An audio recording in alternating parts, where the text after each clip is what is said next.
চলো চটপট বানিয়ে ফেলি একটা চিকেন রোল। প্রথমে ময়দাটাকে নুন, চিনি এবং তেল দিয়ে ভালো করে মেখে কিছু সময় সাইডে রেখে দিই।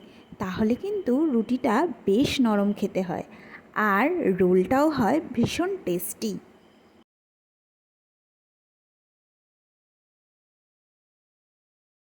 এরপর আমি আগে থেকে একটা বাটিতে দুটো ডিম ফাটিয়ে সামান্য একটু নুন দিয়ে ফেটিয়ে রেখেছিলাম।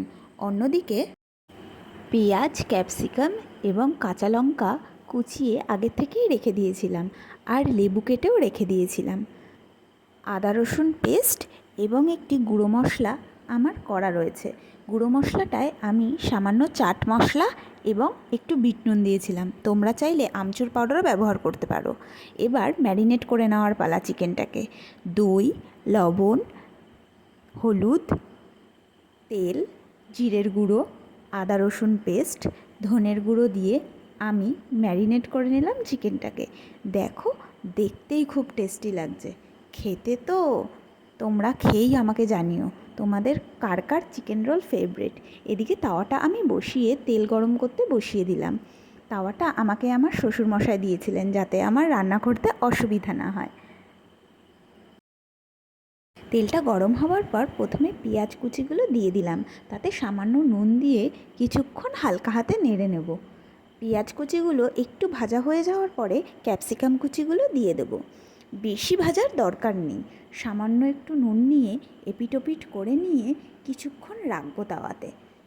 এরপরে এটার মধ্যেই ম্যারিনেট করা চিকেনটাকে আমি দিয়ে দিলাম।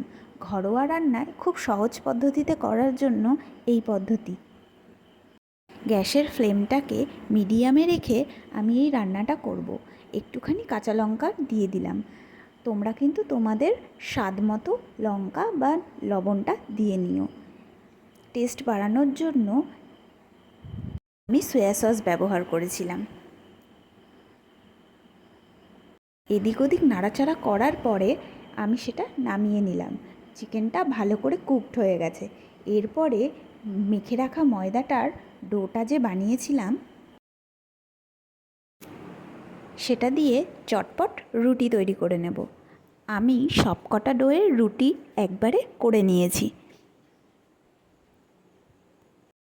গরম তাওয়ার ওপর রুটিগুলো এদিক ওদিক লাল করে ভেজে নিয়ে তার উপরে কিছুক্ষণ পর তেল দিয়ে রুটিগুলোকে আবার ভালো করে সেঁকে নেব। প্রথমে তেল দিলে সেটা ভালো হয় না। কিছুক্ষণ পর ডিমটা ওপরে দিয়ে ডিমটাকে এদিক ওদিক ভালো করে রুটির সাথে লাগিয়ে নিলাম। প্রথমেই উল্টে দিলে সেটা কিন্তু ডিমটা ছড়িয়ে যেতে পারে। দেখো, কিছুক্ষণ পর রুটিটা উল্টালে সেটা কিন্তু ডিমটা খুব ভালোভাবে রুটির সাথে লেগে যায়। রোলের শেষ পার্ট, রুটিটা নামিয়ে নিয়ে এবার রোল করার জন্য ভেতরে চিকেনের পুরটা দিয়ে তার উপরে পেঁয়াজ কুচি, লঙ্কা কুচি, সেই গুঁড়ো মশলা এবং লেবুর রস, টমেটো সস আর চিলি সস দিয়ে নিতে হবে। আমি চিলি সসটা পছন্দ করি না, তাই চিলি সসটা দিইনি।